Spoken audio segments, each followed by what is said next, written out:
സ്ത്രീകൾക്ക് നേരെ ലൈംഗിക വൈകൃതം കാണിക്കും, കേട്ടാൽ അറയ്ക്കുന്ന തെറിവിളികൾ നടത്തും, അങ്ങേയറ്റം അശ്ലീലം കലർന്ന സംസാര രീതി, അതിൽ കൂടുതലും സ്ത്രീവിരുദ്ധതയാണ്. ഇങ്ങനൊരാളെ മാധ്യമങ്ങൾക്ക് കിട്ടിയാൽ എന്ത് ചെയ്യും? ആദ്യം തന്നെ ഇയാളുടെ രാഷ്ട്രീയം നോക്കും. കോൺഗ്രസ് BJP ബാക്ക്ഗ്രൗണ്ട് ഉണ്ടെങ്കിൽ സേഫാണ്. എങ്ങാനും ഇടതുപക്ഷമായിരുന്നെങ്കിലോ ഒന്ന് ആലോചിച്ച് നോക്കിക്കേ, കേരളം നിന്ന് കത്തിയേനെ. ഈ ഒരു പ്രോസസ്സാണ് നിലവിൽ നടന്നുകൊണ്ടിരിക്കുന്നത്. മേയർ KSRTC ഡ്രൈവർ തർക്കം തന്നെയാണ് പറയാൻ ഉദ്ദേശിക്കുന്നത്. ഇരുവരും തമ്മിലുള്ള തർക്കം എല്ലാവർക്കും അറിവുള്ള കാര്യമാണല്ലോ. സൈഡ് കൊടുക്കാത്തതിനെ ചൊല്ലി തർക്കമുണ്ടായി. ഡ്രൈവർ യദു അശ്ലീലം നിറഞ്ഞ ആംഗ്യം കാണിച്ചു. രംഗം വഷളായി. വിഷയം ചകഞ്ഞ മാപ്രകൾക്ക് യദുവിൻ്റെ പൊളിറ്റിക്കൽ ബാക്ക്ഗ്രൗണ്ട് കിട്ടി. അതോടെ മേയർക്ക് വില്ലത്തി പരിവേഷവും ലൈംഗിക വൈകൃതക്കാരന് പുണ്യാളം പട്ടവും. ശേഷം സ്ക്രീനിൽ യദുവിൻ്റെ വീരകഥകളും മേയറെ മുട്ടുകുത്തിച്ച ധീരൻ എന്നൊക്കെയുള്ള പദവിയും പട്ടവും കൊടുത്ത് ആറാട്ട്.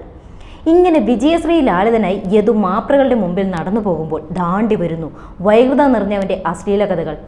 ഏതൊരു സ്ത്രീയെ കണ്ടാലും അവരെ അശ്ലീല ചുവയോടുകൂടി അധിക്ഷേപിക്കുന്ന ആ കഥനകഥകൾ പുറത്തു വന്നതോടെ സെലിബ്രിറ്റി സ്റ്റാറ്റസ് മാനിയുള്ള ആ യദു നേരെ കൂപ്പുകുത്തി. അതിൽ ആദ്യത്തെ കേസാണ് ഒരു സ്ത്രീയെ തടഞ്ഞു നിർത്തി ലൈംഗിക ചേഷ്ടകൾ കാണിച്ച സംഭവം.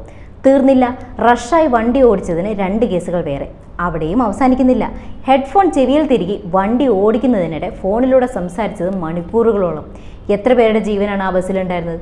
ഇതെല്ലാം കോടതിയുടെ പരിഗണനയിൽ ഉള്ള കേസുകളാണ്. ഇനി ശ്രദ്ധിക്കാതെ പോയ എത്രയെത്രയോ കേസുകൾ ഉണ്ടായി കാണണം.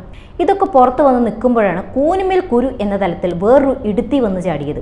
ആ ഇടുത്തിയായിരുന്നു നടി റോഷ്ന. താരം മാത്രമല്ല, ഒരുപാട് പേർ യദുവിൻ്റെ യഥാർത്ഥ സ്വഭാവം പുറം ലോകത്തിന് തുറന്നു കാണിച്ചു. മാപ്രകൾ അറിഞ്ഞിട്ടും മൂടി വെച്ച കഥകളാണ് ഒന്നൊന്നായി പുറത്ത് ചാടിയത് കേട്ടോ.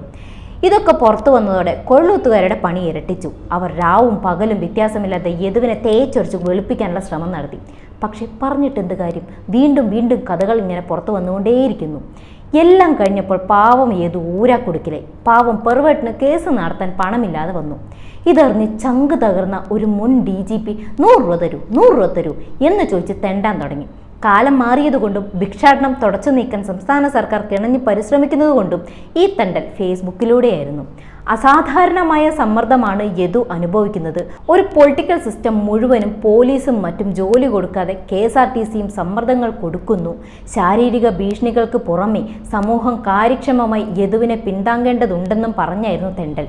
കോടതികളിൽ പോകുവാൻ പണം ഇല്ലാത്തതുകൊണ്ടാണെന്ന്. പാവം, എന്താലേ ഒരു പെർവെട്ടിൻ്റെ അവസ്ഥ. അതവിടെ നിൽക്കട്ടെ. ഇതുപോലെയുള്ള മഹാന്മാർക്ക് വേണ്ടിയാണല്ലോ BJP മാധ്യമങ്ങൾ സംസാരിക്കുന്നത് എന്നോർക്കുമ്പോഴാണ് ഒരു മനസമാധാനം. ഏതായാലും ഒരു ബസ്സിൻ്റെ മുമ്പിൽ വണ്ടി നിർത്തി മാസ് കാണിച്ച ചേച്ചിയെ മാസങ്ങളോളം പൊക്കി നടന്ന മാപ്രകൾ തന്നെ യദുവിൻ്റെ ശബ്ദമാകുന്നത് മികച്ച ഒരിതാണ്. ഇതുകൊണ്ടൊക്കെയാണല്ലോ മാധ്യമപ്രവർത്തകർ എന്ന പേര് ജനങ്ങൾ വെട്ടി മാ പ്ര എന്ന് ചുരുക്കിയത്. ഇനി ഈ പേര് മാറാതെ സൂക്ഷിക്കുന്നത് വളരെ നല്ലതാണ്.